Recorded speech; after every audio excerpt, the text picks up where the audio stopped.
And action. Let's get down to the reviewing. Welcome to RuPaul's Best Friend Review, bringing you a review of Season 13 of RuPaul's Drag Race. With your hosts Annabelle Lecter and Philth. We're doing episode 2. Will it hit YouTube? Who can say? Congratulations, you're number 1. Congratulations, it's so much fun. Don't sue me, don't copyright us. Thanks. We open the episode with like a little bit of a mini recap of what happened in episode 1, but then we go back to the Pork Chop Lounge after the queens are told that they have to vote one of the girls off the island. The queens are all freaking out. I would also be freaking out at this point. Same as All Stars voting, they have the little lipsticks, they pop them in the thing. We don't find out about everybody's vote though. No, not right now we don't. I was a bit disappointed that they didn't show us everybody's. It'd probably be more interesting when all the queens come back together. In fact, why would they have shown us now? They're going to probably, if they're going to show us, they're going to show us next week when the queens are back. Because it's those queens. Why? We wouldn't have any reason to show La Ree, who got voted off in the bottoms, would they? You know what I mean? But La Ree didn't get voted off. I know, that's why they wouldn't have any reason to show her. Okay, I get it. Yeah, sorry, I had a blonde moment.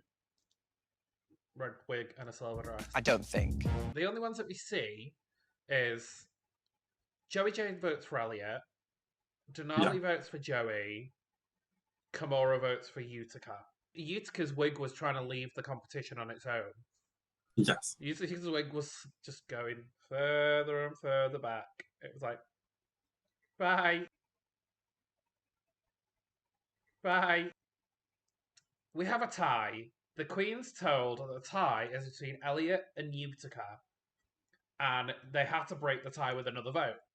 I think I would have switched to Utica. Bye. I would have voted Utica. I'm really sorry. Like we said all last week, it was a really throwaway moment. I would have shit myself. I would have been so, like... Not just he wasn't even voting, bothered. Not just from... Yeah. Elliot was kind of like, oh, okay, bye then. We go to the titles. Yeah. As we always do. And we see Jamal Sims come down the runway looking like a male version of Myrtle Snow from American Horror Story. And he also does this. All the time. The winning queens come back to the workroom. They do. And they discuss what happened with the losers. They already suspect a twist, though. We would do the same. I think anybody would be like, we are on RuPaul's Drag Race and we just sent away 1, 2, 3, 4, 6, 7 queens. They have a bit of a chat, they have a bit of a back and forth. They all accuse Candy of being like bitchy. And everyone is expecting her to be the one to fight. And Candy says something, but we don't know what it is. She just opens her mouth and goes, blah, blah, blah. And then in walks Ru as a sort of snakeskin cowboy. Looking like the owner of a ranch in Wyoming. Then RuPaul does this whole speech about a queen not getting a fair chance last week and coming back to the competition. But the rest of the girls, they all turn focus on Elliot and go, what's she doing? Who is she? Don't trust her. She's going to be a spy. She's going to be looking at us. She's here for a reason. I really don't understand why they are so pressed. I mean, Candy is so bothered that Elliot's back. Why does this bitch come back when she didn't win her? I don't understand it. They know that there's got to be people coming back. They know someone's coming back. They start saying, oh, it was so nice to be just like the top 6. But they knew they weren't the top 6. You've only been here a day. Very surprised that none of them went, oh, there's only 6 of us. It must be because of COVID. You know, only allowed 6. Yeah. Oh, my God. And then RuPaul walks in and they all get a £200 fine. They get the room ale, and instead of it being RuPaul flicking up, it's Chris Whitty. Yes. When I do this, don't I look like Witch of the Waste? You look like Tamisha from episode 1. So, do you know what my favourite part about this whole bit was? When they got the room ale and Ru came in? We got the answer to the biggest mystery of episode 1. What was that purple and black fabric? It's a mannequin. To quote Michelle Visage, it's a piece of fabric. Hi, Drag Race Holland. One thing I did like about this little section was RuPaul kind of gave them a little bit of a moral to say that was like, anything that happens in here, anything that happens in the outside world, anything that happens online, don't let anybody make you feel like a loser. And I was like, oh, that's nice. Unless it's an article by a single person about which drag queens are worth following on the internet. In which case, you feel like a loser, babe. Oh.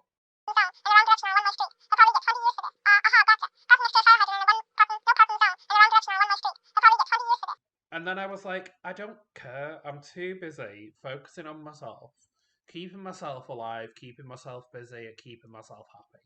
We find out that the mini challenge is a fashion show, daytime and nighttime looks. We go to Elliot in the confessionals, buzzing his little tits off, big wide eyes,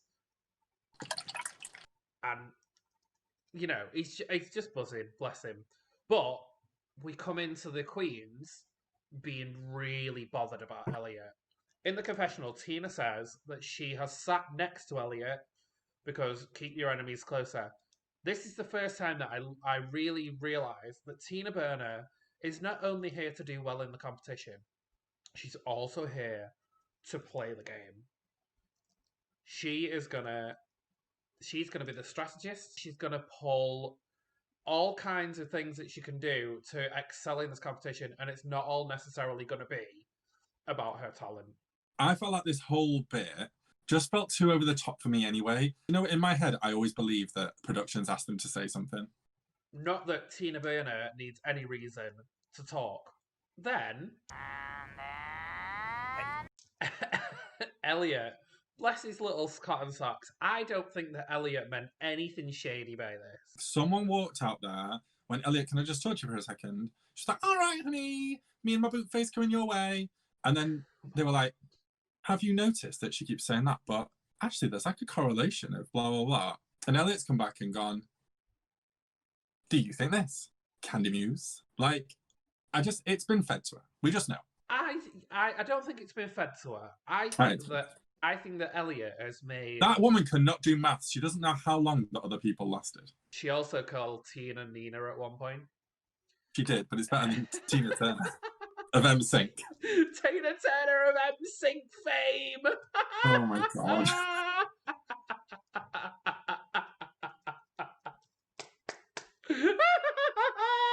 But Candy goes off on one at this point. Even though she's claimed she's not that kind of gal. This is where I started to kind of go off Candy a little bit.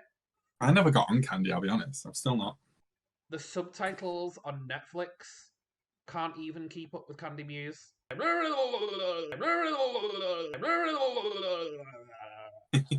Can I just take a moment to say, this is a mini challenge. A mini challenge is quick drag and you dance around for 5 minutes. A mini challenge is quick drag, you play basketball. That was a mini challenge at one point. Yes. The amount of stuff they're putting these queens through in the first 2 weeks is insane. But does it make good TV? No. I love this song. What song is this?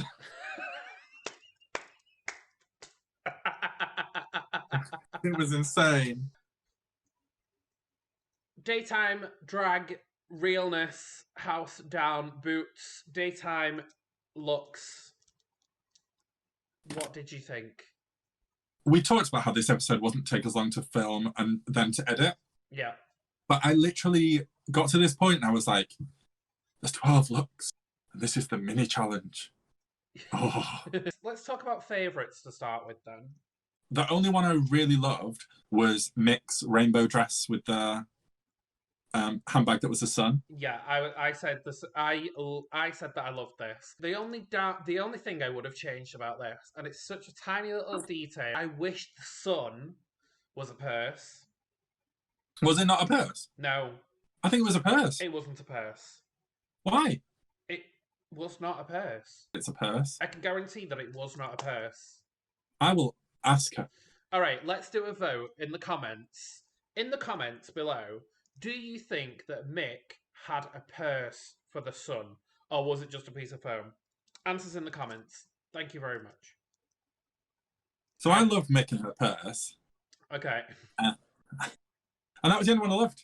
I loved Olivia Lux's little Daphne from Scooby-Doo 60s mod with the feathers. That was very middle of the road for me. Okay. Well, I loved that, and I loved Simone. Simone, right. I had this massive issue all this way through this mini challenge with Simone, in that I loved her. I just wasn't really into this whole look. She was fabulous. She sold it, which is something. Yeah. What I thought about this Simone outfit was it wasn't female illusion or female impersonation. It was drag. For me, I was like, winner. Absolute winner of this this daytime runway. Who did you not like on the daytime runway? I really couldn't get behind Candy's sort of medieval, sort of fashion-y. I don't know. It didn't really fit the theme for me. And also, I didn't feel like it was well executed. No, I thought it was messily made. And I really didn't like Lala Ree's look. No, I just said it looked like she bought it in like the Tesco summer section. F&F. Also, I just felt that Elliot's look was, again, very pedestrian. If she had a different face and wig, then I'd probably feel it was more drag. Maybe, yeah. But because she's just like so, I don't know, not drag in the face, I feel like she should be wearing fashion. Whereas she's sort of doing costume. She doesn't strike me as someone who is going to do well in this competition. Let's move on to nighttime looks. Who did you love, Annabelle Lecter? I loved Olivia Lux. I did like that. Something I've noticed, and it does carry on. She's not good at matching a wig with a dress. This one she was. When she walked out, I did go, ooh. Mm-hmm. It was my favourite of this group. I didn't love a lot of the ones. My favourite for the night was definitely Mick. No, like the dress was very basic. I thought it was simple rather than basic, because I feel like we saw quite a few looks here where I was like, oh, you bought that off Amazon. But then hers, that was made for her. Dress felt like that could have been a full dress with full sleeves that somebody has gone, right, let's cut this over your shoulder and then let's just hem it. Someone else that I didn't like was Tina Burner. She could have lost the skirt in the first place, but then the skirt looked like it was too low down on her body. Yeah, she has a very long body. It made her look like somebody had stretched her.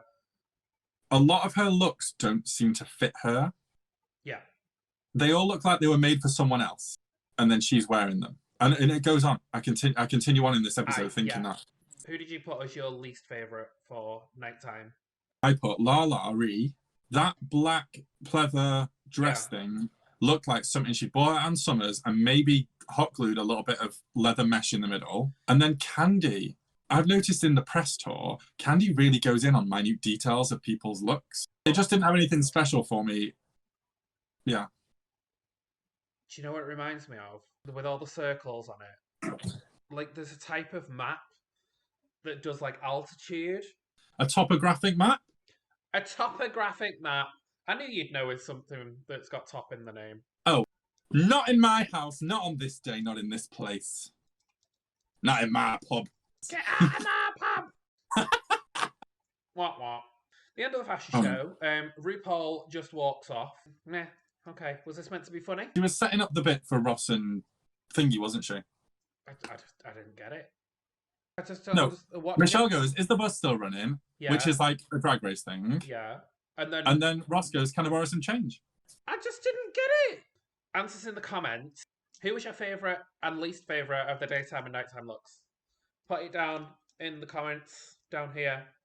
Or over here, depending on which you're watching. We're back in the workroom. Candy is still really pressed about Elliot. I literally wrote in capital letters, calm down, bitch. Calm down. I don't know if I love it or I hate it, but when Elliot, like, almost calls out Tina for doing her whole fireman thing. Oh, you said hose, and hose is a fireman thing. Well done, Tina, for saying something about fire, people. Well done, Tina. 10 points for Tina Turner. Tina Turner!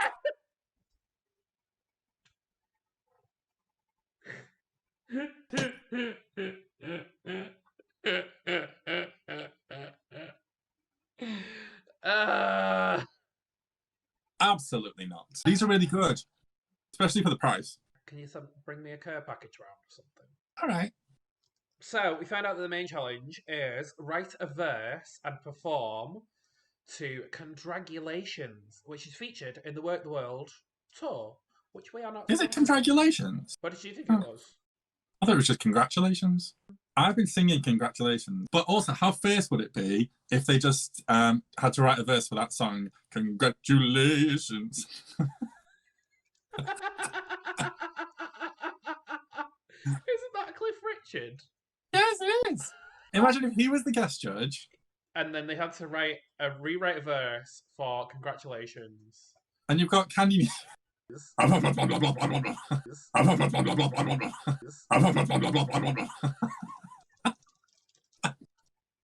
No. Yeah.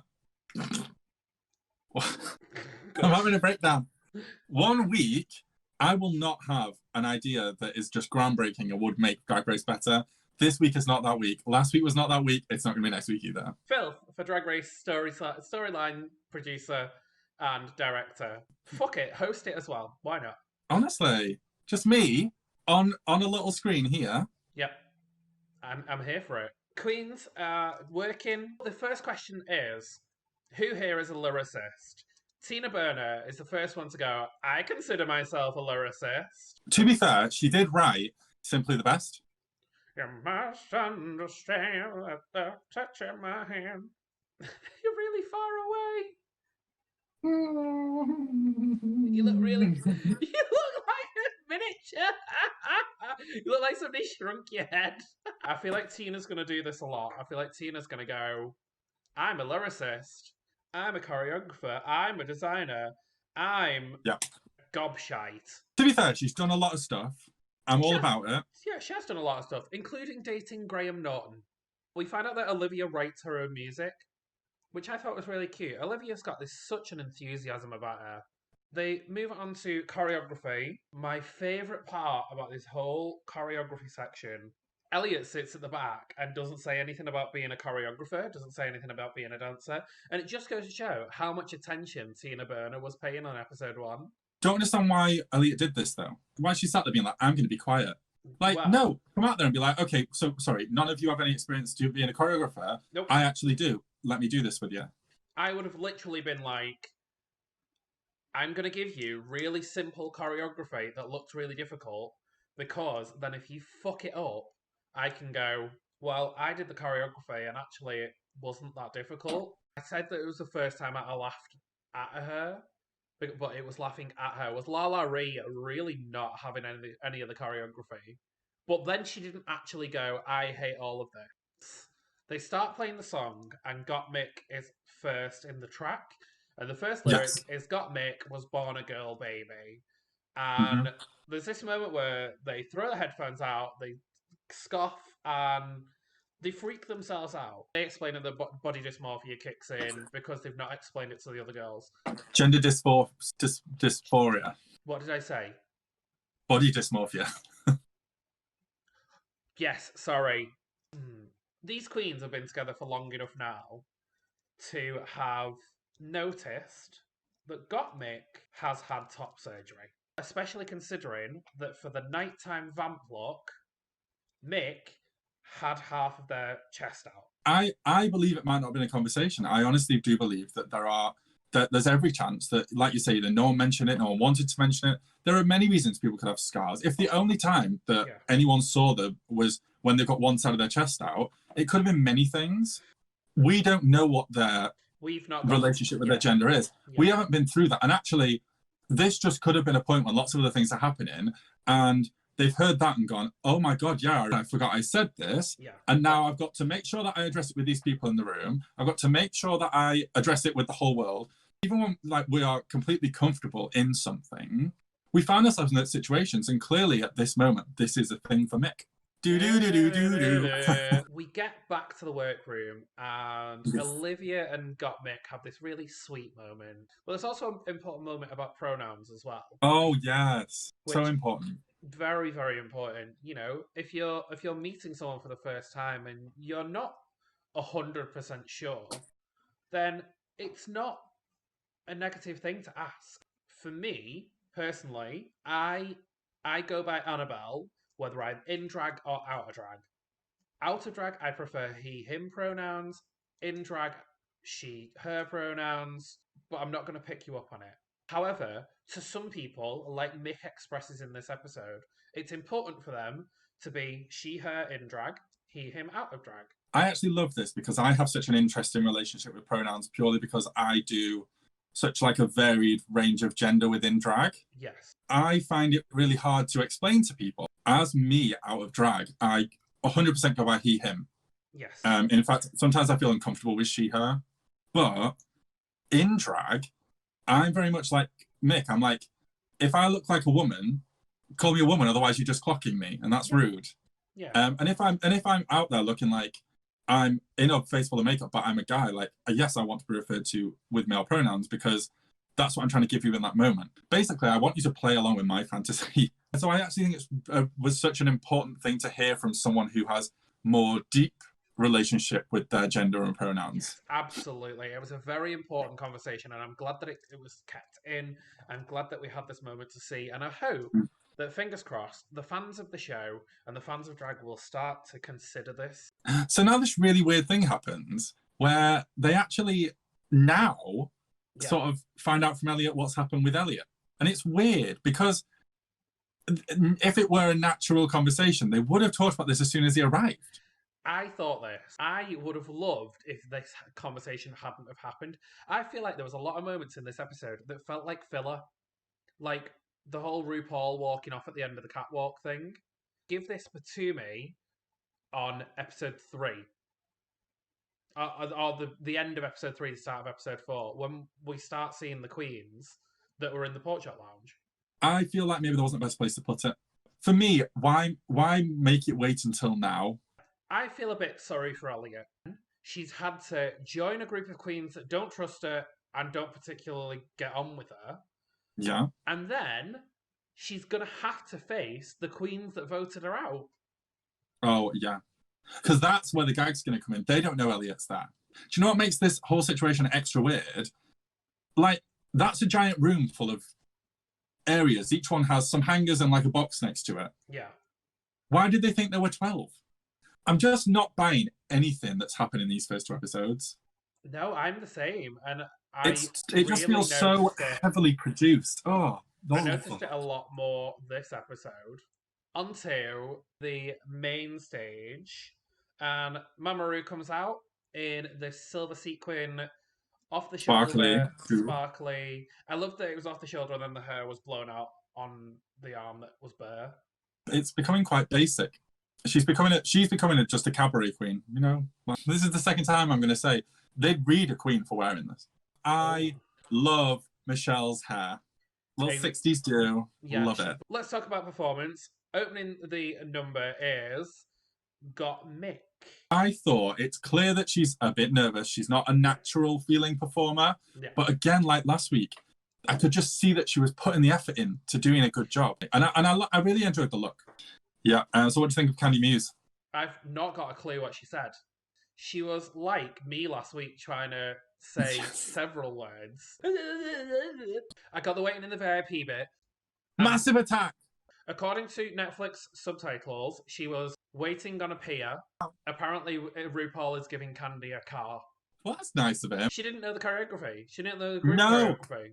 Do you get the feeling that perhaps the reason that Candy is being so attacky with Elliot coming back are because she has insecurities about her own performance? Oh, absolutely. I think that we're gonna learn somewhere down the line, if Candy Muse sticks around for long enough, Candy is filled with a massive amount of insecurities. How about Lala Ree? What were your thoughts on Lala Ree? I've literally just put meh. Next for the main challenge for this performance was Olivia Lux. This looks like what I want Rue to look like. She looked gorgeous. Yeah. Her makeup, outfit, rhinestone tights, heels. She brightened this performance after Lala Ree being very meh. She at least mixed it up with the style she was going for and stuff. Yeah. That was quite nice. Yeah. Next was Simone. Again, very middle of the pack for me. I actually really didn't care for the look at all. But then the performance, I was like, oh, but I love you. Why do I like you so much? But she is just, she's charismatic. And they say later, she has star power. She just has star quality. Absolutely. Next up, Tina Burner. And she said 1 million words. So many words. It came across that she was trying too hard. She looked so lost on the stage. The choreo that they came up with, it felt like she'd been cornered by a group of like thugs, and she was trying to like keep her eye on absolutely everybody. And this look was weird. This is another time where I was like, this doesn't look good on you. She looked too long. This isn't about body shaming her body. No, not it at all. It is just about saying that she's picking things that don't accentuate the things we are looking for on RuPaul's Drag Race. How about Elliot? What do you think about Elliot? Do you remember Elliot's entrance? Oh, yes. I felt like this was the sequel to that. Was this a Beyonce look? I know this look. Normally, after last week, you do know your Beyonce references. I actually thought her song bit was one of like the most concise. It maybe didn't describe her, but like it left me with something. I didn't particularly like it. I don't think it was particularly one of the strongest ones, but it was a good job and it proved that she wasn't a throwaway. I feel like in this episode, loads of things are happening, but then nothing of any substance is happening. Yeah.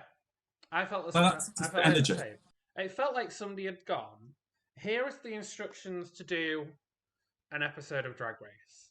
Yes. And somebody took those instructions and didn't do a very good job with it.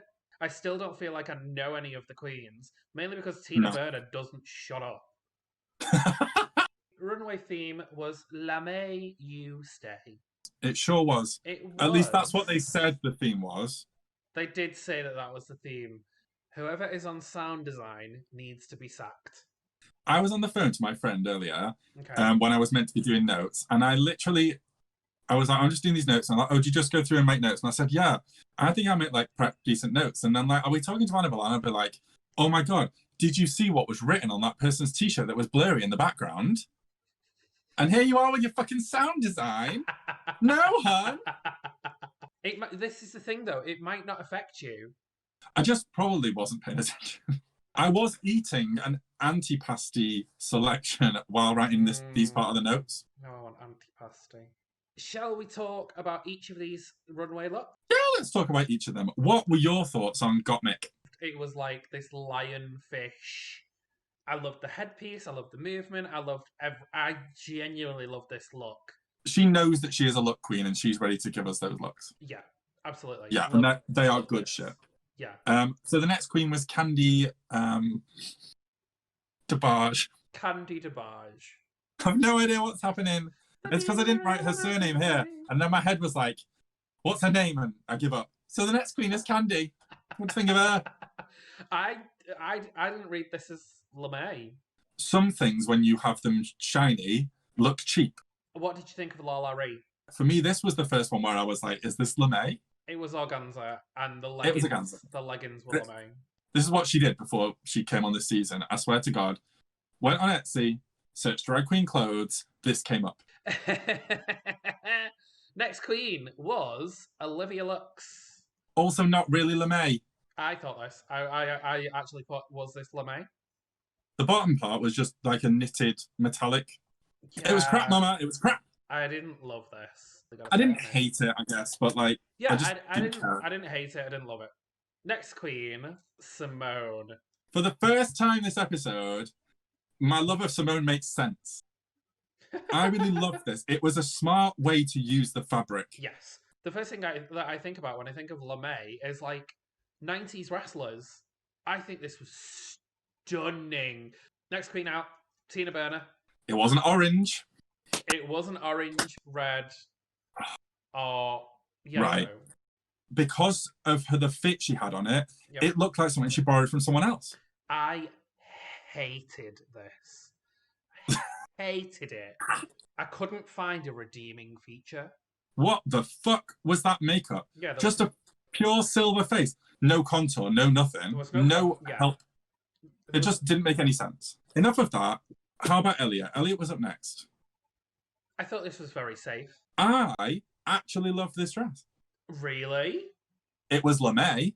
It's the 80s, and this is an 80s prom, and I actually just really like the concept. I didn't hate it. I didn't love it. It was very middle of the road. Yeah. It looked like something that Denali could ice skate in.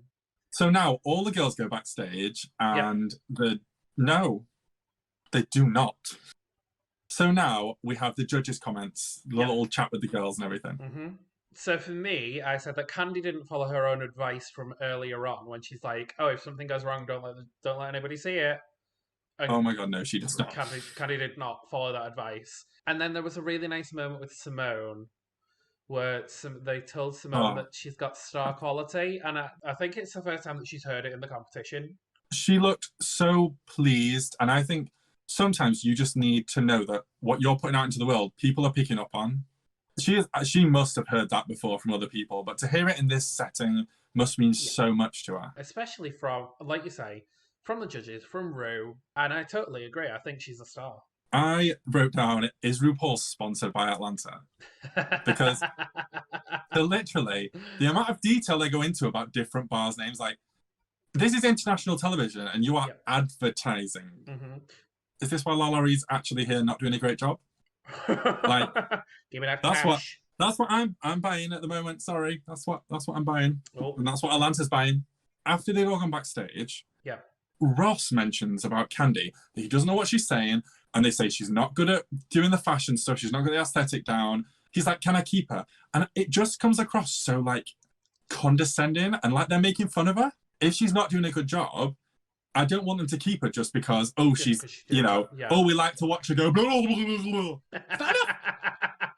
We like to watch her go what?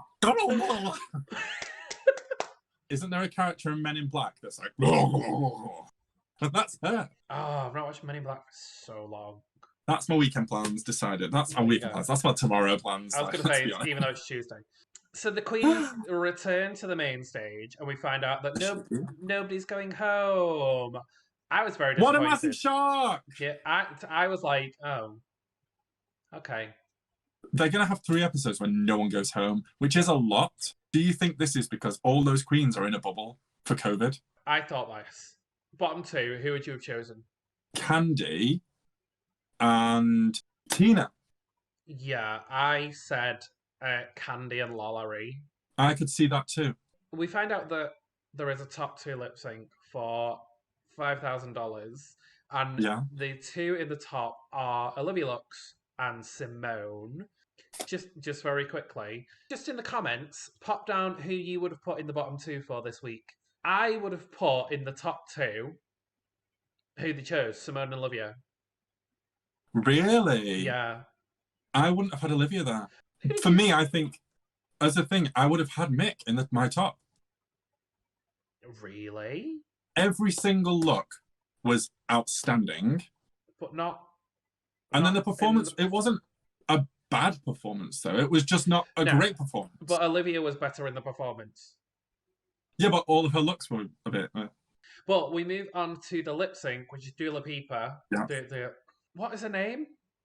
Dua Lipa. Dua Lipa. Why is that so hard for me to say? And the song is Break My Heart. What did you think of this lip sync? I was, by this point of watching the first time round, very drunk. And the first bar of this song came on, and I shouted at my lovely friend Candy, "What is this song? I love this song. What's it called?" I had no idea what song it was, but I knew that I absolutely loved this song so much. And I still do. I did my rewatch to write my notes, and I'd already forgotten what the song was. And once again, I was like, I love this song. I do love that song. I feel that Olivia was definitely she was trying to do that thing where she picked up little words and made funny bits out of it. Yeah. But not as well as we've seen it done. No. Whereas, once again, Queen of the Vibe, Simone is out here living the music, being the vibe, making me feel the music. Like, I like this song more watching her do it than I even do when I'm just listening to it. Literally said the same thing. This was better than any of the lip syncs from week 1. Yes. Yes, it was. I have to see Simone live. I have to. Yeah. Everything down to taking the gloves off, dropping the coat and throwing it. So good. Oh, Oh, so good. But Simone wins, obviously. Mm. That's the end of the episode. We don't really see much else other than they've won. I actually had forgotten how much I love that song until I just had to talk about it. Now I'm like, oh my god, I love it so much. Let's get back to the ending. To defeat the Huns. To defeat the Huns. Who is your favourite of the week?